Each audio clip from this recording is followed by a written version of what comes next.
I'm going to be honest. I can't go to Iran. I can't deploy to Iran. And it's not because I don't want to. I want to serve my country. It's just that I will be an OPSEC liability in any country filled with pretty caramel-colored women. She's going to be like, "What's an outboard?" And I'm going to be like, "It's hard to explain. It'd be easier if I just grab one and show you." Question. Are these the feminist liberators that the US keeps talking about? Are these the men that care so much about Middle Eastern, Southwest Asian women that they're fighting an entire war just for their freedom? Is that who they're talking about? Men like that? Wrong. These are actually the kind of men that women and people in general should stay very, very far away from. This man is admitting that he is a military security risk because he can't control himself around other women, specifically non-white women, more specifically caramel women, which, first of all, ew, gross. These are the types of people who view liberating the women of Iran and the Middle East as, freeing them from religion and oppression and getting them to take off their hijabs and wear a short skirt instead. And you know what a lot of these sick people say?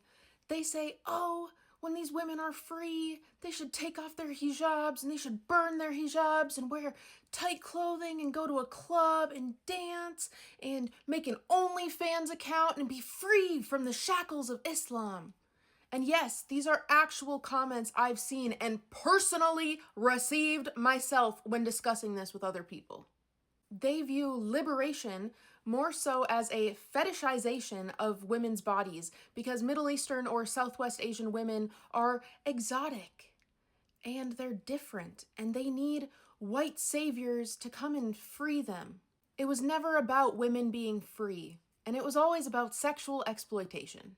He's practically horny at the thought of being deployed to an unstable country where he is captivated by the absolute beauty of a caramel woman that he leaks information to this woman just at the chance of being able to take advantage and be in the same place as a vulnerable woman. Do you understand how sick that sounds? And at the risk of sounding too woke, this is a sickness in men that needs to be addressed, and especially a sickness in men that join the military. And before you get on me, obviously this does not apply to absolutely everyone in the military. Okay, chill out. But too many of these kinds of men join the military because they enjoy the chance of being able to kill people, and they enjoy being able to assert personal power over women and children in war-torn countries. And before you tell me that's not true, I know it is. I know plenty of people who have come from war-torn countries and experienced these exact things.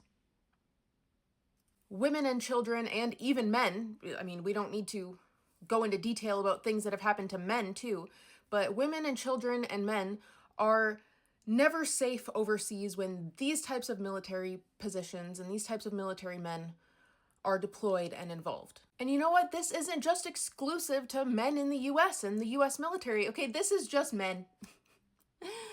Men in general. Men in everyday life, honestly. There is something wrong with a lot of you. Not to mention the obvious power imbalance between a soldier and a civilian in an occupied country, and how that is a non-consensual situation that he just alluded to. It might even be considered a war crime, honestly. Yeah, we're so fucked.